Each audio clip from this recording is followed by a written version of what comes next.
Penelitian ini bertajuk tentang Piagam Kesultanan Palembang dalam konteks penelitian epigrafi. Prasasti-prasasti yang akan kita teliti ada 3 buah.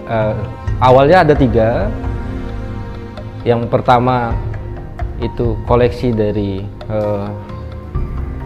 Museum Bala Putra Dewa yang dinamakan Piagam Padang Ratu. Yang kedua dan 3 itu koleksi dari Museum Sultan Mahmud Badarudin II. Itu belum ada namanya, tapi ada nomor inventarisnya. Nah, penelitian ini beranggotakan 4 orang peneliti, sekaligus ada 2 orang mahasiswa, yaitu yang pertama Ibu Retno Purwanti dan Mas Titet Fauzi Rahmawan dari Balai Arkeologi Sumatera Selatan, dan 2 mahasiswa UIN Raden Patah, Mas Ari Gunawan dan Mbak Wulandari Eka Pratiwi. Nah, penelitian ini juga melibatkan 2 narasumber yang kompeten terkait dengan Islam dan terkait dengan epigrafi. Yang pertama adalah Bapak Nurhuda Ali. Beliau adalah dosen di Fakultas Adab dan Humaniora Universitas Islam Negeri Raden Patah Palembang. Dan yang kedua adalah Mas Cahyono Prasojo, epigraf, dosen dan epigraf dari Universitas Gadjah Mada, Yogyakarta. Penelitian ini dilakukan dalam rangka untuk membaca ulang beberapa prasasti atau piagam tersebut, karena awalnya sudah dilakukan pembacaan oleh para ahli sebelumnya, yaitu Pak Masih Suhadi dan Bapak Lukman Hakim. Oke, hari pertama penelitian case study ini dimulai dari Museum Sultan Mahmud Badarudin II. Jadi awalnya memang terdata ada 2 piagam masa Presiden Belanda ya. Namun ketika kita penelitian, rupanya ada 3. 2 yang dari Kepresidenan Belanda dan 1 dari masa Kesultanan. Kayak sepertinya kalau dibaca dari capnya itu dari eranya Sultan Mansur. Nah, jadi kalau dilihat dari bahannya sendiri, kita lihat untuk yang zaman Kepresidenan Belanda itu menggunakan bahan apa brandes itu silver atau perak. Tapi kita menduga bukan perak, melainkan timah. Jadi bahannya timah karena tempat bahannya itu terlampau dekat kan di Pulau Bangka ya, begitu. Nah, yang sementara yang satunya lagi, yang ketiga itu berbahan tembaga. Nah, lanjut di hari kedua kita penelitian di Museum Bala Putra Dewa. Kita mendapatkan 1 piagam yang disebut dengan Piagam Padang Ratu. Menarik memang permasalahan Piagam Padang Ratu ini, karena memang di tulisan Pak Masih Suhadi tahun 1998 dan penelitian dia di tahun 94 itu berbicara tentang piagam itu diberi nama Piagam Sukabumi. Jadi entah kenapa nanti diubah oleh teman-teman museum menjadi Piagam Padang Ratu. Hasil dari penelitian case study tentang Piagam Kesultanan Palembang ini, dari data di lapangan kita dapat 4 buah piagam atau piagam. Yang pertama kita namakan Piagam Pasemah Lebar. Piagam ini berisikan tentang aturan yang diberikan oleh Gubernur Jenderal Belanda yang saat itu dipimpin oleh J.A. de Brauw untuk Pangeran Ulu Lurah dari Sumbai Lurah Pasemah Lebar. Jadi Pangeran ini berisikan aturan-aturan yang dibuat oleh Gubernur Jenderal Belanda untuk wilayah Pasemah Lebar. Piagam ini menggunakan aksara Arab Melayu atau kita kenal dengan aksara Jawi, dengan bahasa yang digunakan yaitu bahasa Melayu, berisi 32 baris. Kalau dari segi bahannya sendiri, dia kemungkinan antara bahannya perak atau timah. Itu perlu dilakukan penelitian lebih lanjut. Pada bagian akhir terbaca bahwa piagam ini dibuat di Palembang pada bulan September atau Oktober pada tahun 1829 Masehi. Piagam ini saat ini tersimpan di Museum Sultan Mahmud Badarudin II dengan nomor inventaris 07023 dan nomor registrasi 062. Itu piagam yang pertama. Oke, piagam yang kedua kita beri nama Piagam Semendo. Piagam ini dikeluarkan oleh Sri Paduka Residen C. Adebron lagi, yang kedudukan saat itu di Palembang.